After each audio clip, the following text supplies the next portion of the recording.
Hey, it's Steve again. I am coming to you today to leave a thought with you about your daily agenda. It's pretty common over the years. A lot of time management gurus have always talked about having a to-do list. Everything that you want to get done. Some people say do it on a Sunday night before your work week.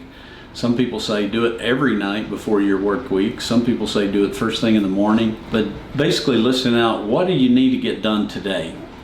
And when I'm working with people, I find out a lot of times we humans that are maybe type A, people that are pretty driven, our to-do list can really take over.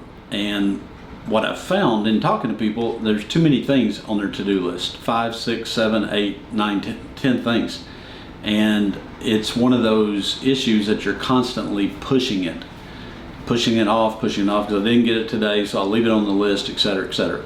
I would propose to you, make your to-do list on the top 2 to 3 things that you're going to get done that day. And I'm going to tell you a concept that I was taught years ago, not only the to-do list, but a not to-do list.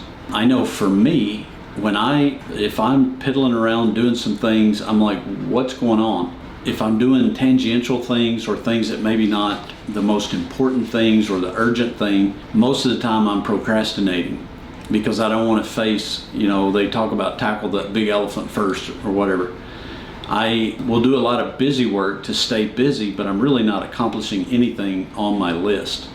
So a to-do list is healthy if you have only 2 to 3 agenda items that you want to accomplish that day.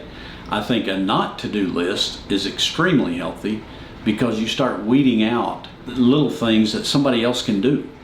I know, again, I try to convince myself, well, I'm being really busy, but a long time ago, I learned to put really smart people around me. I want to be the person in the room that knows the least about it. And I've also, and I don't know where I learned this, but I don't like doing anything that somebody on my team can do. I want to do what is unique to me. I want to contribute in a way that it's not being contributed. If I do something that somebody else can do, I'm robbing them of being fulfilled, or why do I need them? So as I build my team, I put people around me that do tasks that really distract me from my main goal, my main vision. And then as I do something that only I can do, I try to bring somebody along and say, here's how I'm doing this, and then I hand it off so I can go do only what I can do. I think that makes an effective leader, and it helps you get done what only you can do. Versus, for me, I can piddle around and act like I'm busy, but I do things that other people can do because I want to avoid that vision, direction, purpose that the only thing I can do, nobody else on my team can do it. I need to spend my time on those tasks. I need to be setting the vision, the direction, and then let people around me take up the busy work or the things that I do sometimes to avoid my main purpose.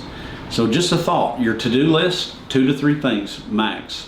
Your not to-do list, that will pretty much grow. Delegate, pass it on. As a leader, you need to be 1 step ahead of your followers. The leader that's 10 steps ahead of the followers is a martyr. So as you're leading your team, continue to do only those things that you can do. Once you master those, hand it off to somebody else, and you keep pushing it by doing things that only you can do. It'll make a difference in your attitude. It'll make a difference in your effectiveness. I think it makes a difference in your bottom line because you have people around you doing the things, and then you're focusing your time, energy, effort on only what you can do. So think on those things, and if you want to talk, you know how to get in touch with me. Email below, phone below, Calendly link. Set up a time, let's talk and see how I can help you be the best that you can be.